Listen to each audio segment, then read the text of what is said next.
بچه حالتون چطوره؟ امروز دربی اولین دربی سال 1403 اومدیم ورزشگاه امام خمینی عراق، از تهران کوبیدیم اینجا، نیمه دومه، هنو در رو وا نکردم، پشت دریم، امیدواریم که در رو وا کنن.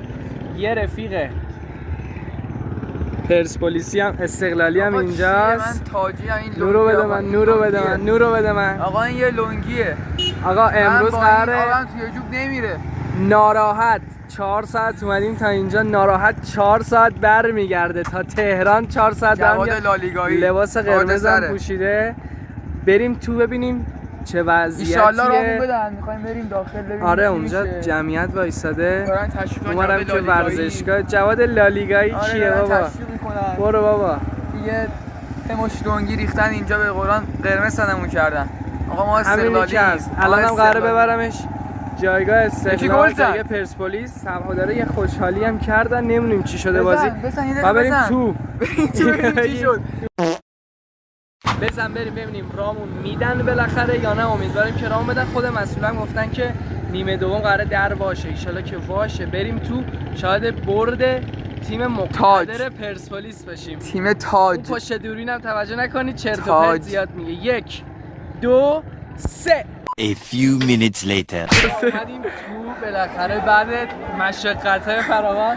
اینجا سکو اونور دارن بازی میکنن. عشق کنید. دقیقه 50 چنده؟ 60 70 75 آقا اینجا. آقا من استقلالی ام ولی مجبوره بیاد جای پرسپولیس. دهنش هم سرویس آقا، دهنش سرویس. به زور اومدین داخل. هیچی نیست آقا، نترس.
زمین نموند. اینور هنو تو زمینن و سکنانی هم خوشگل رقصید. آقا وسط همه اینا میخوام یه استقلالی نشونتون بدم صداش شر نمیاد. اینور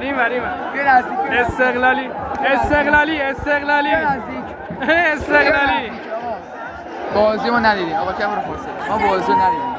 بلند صحبت کن.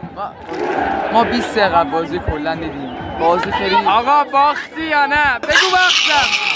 آها الان شد با پنالتی.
چی میگن؟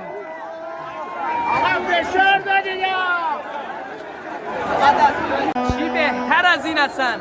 وارد ورزشگاه میشی پنالتی برای پرسپولیس. تمام آقا 1-0 بردیم. اینی هم که پشت دوربین وایساده داره فشار میخوره بسیار زیاد. فکر کن 4 سال از تهران بیای وارد ورزشگاه میشی پنالتی. پرچم اونور انداختن زمین نمیتونی حالا بگیری، ولش کن. فکر کن 4 ساعت بیای وارد ورزشگاه میشی پنالتی بگیرن واسه تیم حریفت. فکر کن 4 ساعت از تهران میای قیافه رو فدا سرتون. ما با یه برد تقریبا نشد از این تیم بریم. برو بابا اینا هنوزم میگن 2 تا ستاره دارن. خب آقا اینم از دربی 104م که 1-0 به نفع تیم پرسپولیس شد. پنالتی که رامین رضاییان داد و حسین کنانی هم زد و بعد بازی هم اومد رقصید و یه خلاصه رد کرد استقلالیا رو. اونم چه پنالتی که 100 پنالتی بود. رامین رضاییانی که بهترین بازیکن استقلالیا قرار بود بشه و هنوزم هست. ترکاری کردیم. هنوزم هست. آقا خیلی هفته 8 بود. بس دیگه میخوام اینترو بگم. 30 هفته است. بس آقا بس باختم آقا. باختیم آقا مالی آقا. میگه صدای ار نمیاد، کیسه صداش در نمیاد. البته با احترام به همه استقلالیا ولی بالاخره ایشون یه کیسه کشی بیش نبودن اینجا و اومدن و الانم که ما اومدیم تو یکی از شهرستانه عراق امشب هستیم، فردا برمیگردیم تهران. ایشالله از این هفته ویدیومون شروع میشه. این ویدیو قراره از چنل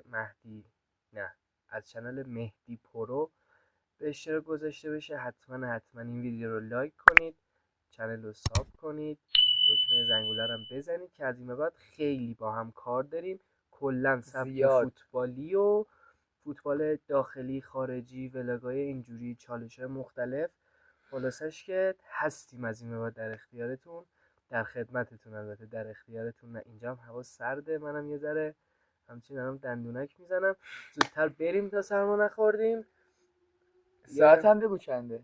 دیگه الان یه ساعت 2-3 نصف شب دیگه اونیم برای شما ویدیو گرفتیم. عشق شما. هم خوابن و الان که یه صدایی بیاد ما رو من اینجا بندازم بیرون. حرفی گفتنی یه حرفی دارم، این که خیلی دوستون دارم. یک دو این که این بازی برگشتی هم داره. برگشتش 2 میخورن، یعنی هیچ کاری دیگه نه، برگشتش 2 میخورن. آقا 2 میخورید میرید. از برگشتش شاید اگه تو آزادی باشه که بیشتر گل میخورید. الان این بازی عراق بود، ما هم کویدیم تا عراق اومدیم، ولی ارزشش واسه من که داشت. خلاصه دیگه خدافظی کن و دیگه پاشی بریم دیگه، بس دیگه انقدر دست و پا نزن. باختی رو قبول کن، تمام. من یه حرفی ندارم، ما میریم. آقا این دیگه حرفی نداره، باشه برای بعدم. خداحافظ. خدا نگهدار.